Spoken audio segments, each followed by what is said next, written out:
I start, I just want to, in her absence, acknowledge Reverend Paula and just send lots of love and positive healing energy her way. And just know that you are missed and you are loved beyond measure. And today we have a, it's okay. Today we have a special treat. We have some of our uniteens here with us in the sanctuary. Yes.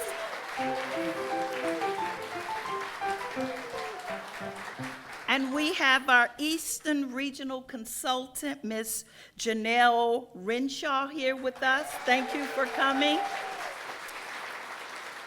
And we want to thank our entire Unity Renaissance educational team, every person here who made this event right here at Unity Renaissance a success.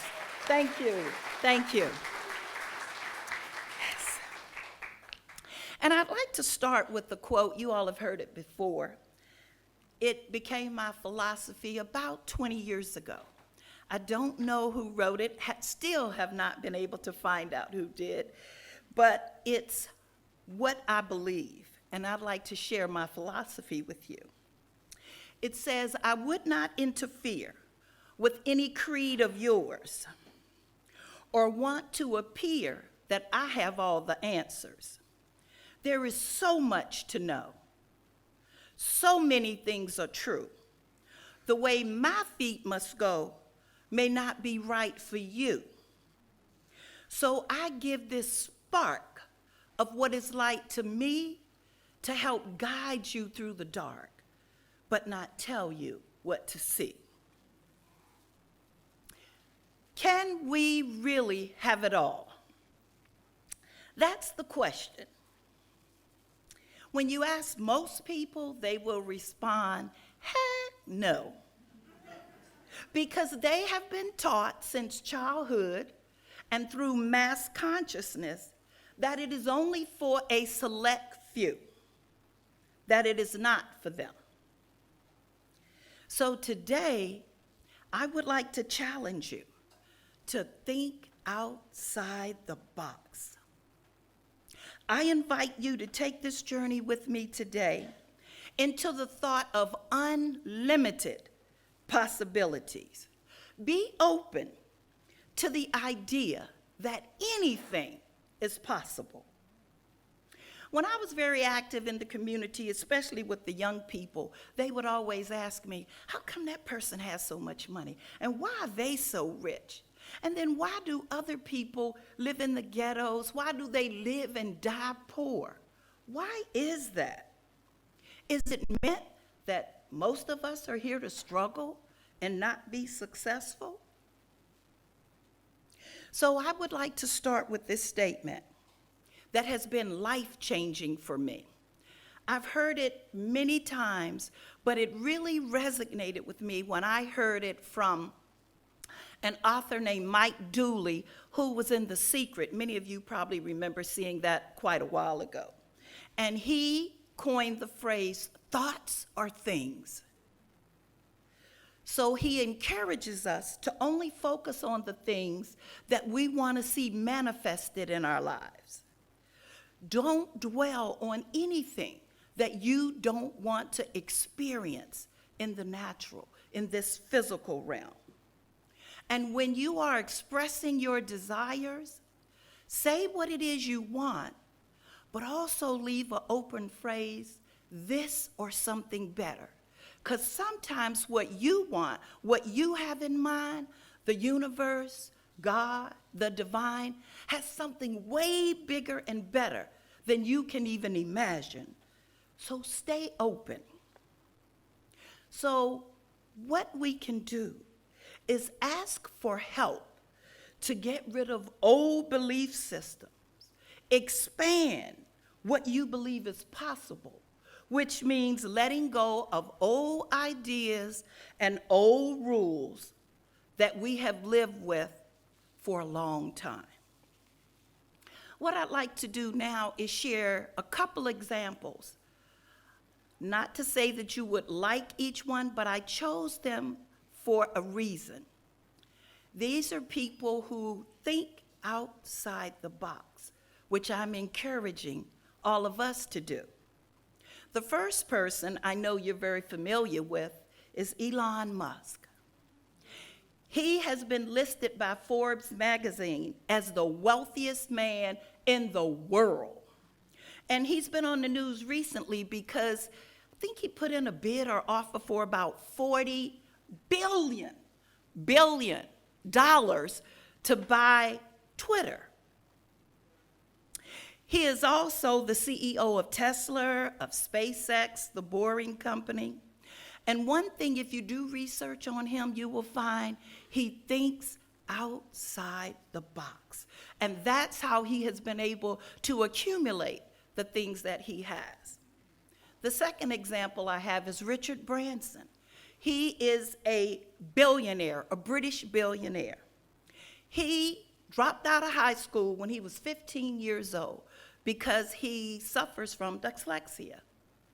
And he was frustrated with the system, not being able to keep up with the kids, but he always had a vision of being an entrepreneur.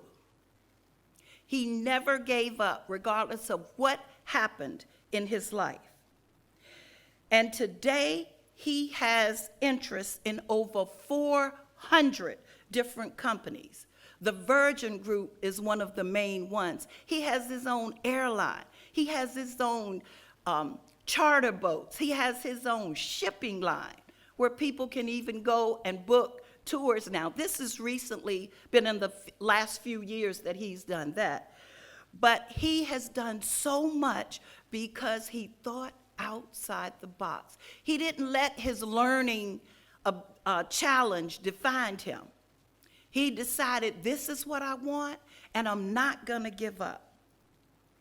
One of the things he learned early in life that he shares is that failure is not the opposite of success. Failure is a part of success.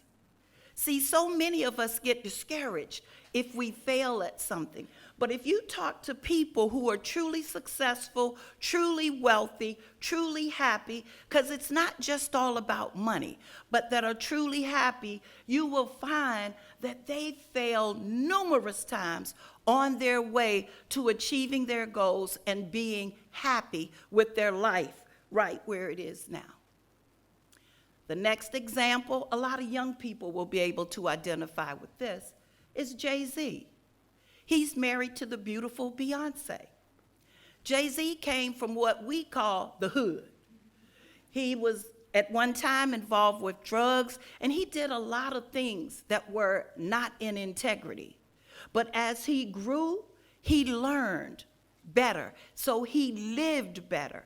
But he always had the vision of being an entrepreneur, of owning companies, of being wealthy. He is very influential in the hip-hop community. He has investments in everything from clothing, sporting teams, alcoholic beverages, and music streaming. The last example I have for you, and most of you are too young to remember him, so I'll just go ahead because I do know and remember. He was back in the 70s, and his name was Reverend Ike. He was a man who was way ahead of his time. He preached about prosperity. And during that time, he made a lot of enemies because there were a lot of ministers who felt that money wasn't spiritual. So they would always say negative things about him. Did it bother him? Absolutely, positively not. When he left his home state, he went to New York. He says he had change in his pockets and would have to eat dog food some days to survive. But he was determined, he was persistent that he would make it. He says the first time he saw Rolls Royce, he didn't even know what it was. He liked it, and he said to himself, I'm going to have one of those.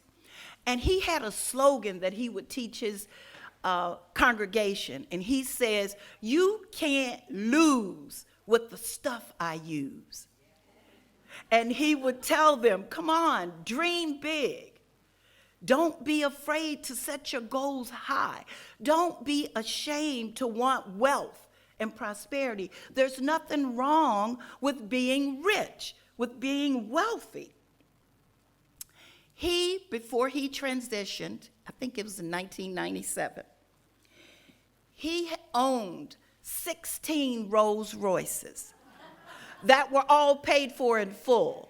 He owned Mercedes Benz. He owned Bentleys, all paid for in full. He had several churches paid for in full.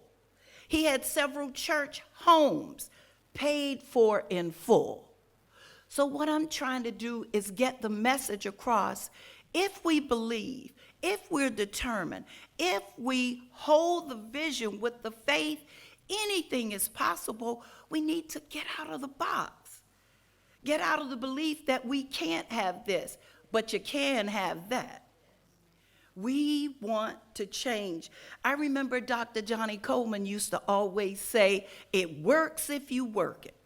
And what was she talking about? She's talking about universal principles. It doesn't matter who you are. If you work these principles, if you practice, if you stay focused, if you stay persistent, if you have the faith, you can have the same things. It is possible. Reverend Ike taught his congregation also that miracles are not extraordinary. Miracles are normal. They're natural. We have the mindset that, oh, they only happen to certain people, and they only happen every now and then. He taught them to be open every day to new ideas, to be open to unlimited possibilities. I'd like to share with you 3 tips today on your path to having what your heart desires. The first one is have the power to visualize, to see the dream completed, to feel how it feels when it's already manifested. The how, that isn't any of your concern. That's a God job. That's the divine's job, the how. Your job is to keep the faith, to stay persistent, to believe that it is possible. Imagine every conceivable detail when it comes to your dream, because it makes it feel more real to you. Feelings are magnetic. Thoughts are electrical. Are you willing to invest at least 5 minutes a day to focus on, to get still, to visualize things that you truly want to see manifested in your life? Just 5 minutes. Are you willing to do that? The second tip, faith and belief. Have unwavering faith that it will happen, that it has happened, knowing that everything in the physical realm started in the spirit realm, and it started as a thought. The third tip, now I know some of you are going to say, okay, now you're taking it to an extreme, but just hold on and bear with me for a minute. Get physical with whatever your vision or dream is. Feel the excitement. Feel what it's like when you hear and know that it's just on the horizon. Let's take for an example, you're a writer. You write songs, and you've always dreamed of winning a Grammy. So imagine getting a phone call from the Grammy committee saying, hey, I'm calling you, Richard, and you've been nominated for a Grammy. How would you feel if you were nominated for a Grammy? Well, I can imagine. First of all, you would be really excited. Oh my God, I can't believe this. Is this really true? Next thing we do, get on the phone and start calling our friends. Call your mom, call your dad. Mom, did you hear? I was nominated for a Grammy. Oh my God, can you believe this? Then after you call everybody that you know, people will start calling you. Hey, I heard on the news that you were nominated for a Grammy. Is it true? Is this real? And you say, yes, it is real. And then some of us have what I call a happy dance. You know, when we get some good news, we start moving and grooving and just getting into it. Yes, yes, yes, I'm nominated for a Grammy. And I'm just waiting for them to call my name so I can walk across the stage. How amazing is it when you can really get into the feelings of it? When you just believe and know, hey, it's my turn. It's my season. Things are happening. And don't get hung up on the time frame. When it's in divine timing, it will happen. It shall happen. The last tip is, don't try harder. Try differently. Getting rid of all the blocks that keep us in two boxes. So, can you really have it all? Your answer is your reality. And if you will please join me in a short meditation.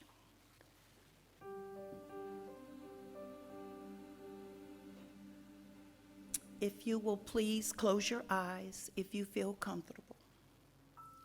Place both of your hands over your heart.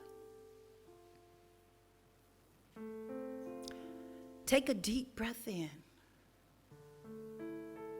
and release. Take another deep breath in and release. Know that you are loved unconditionally, and it is the intention of the divine that you live a happy, healthy, prosperous life. It is your birthright.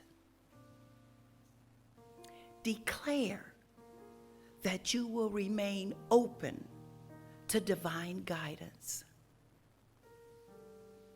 Express gratitude for all the blessings that are in your life right here, right now. Hold the vision, your dream. Take action. Keep the faith, and it shall be so. Bless every soul under the sound of my voice, and may this week be the most awesome week of your life. Thank you.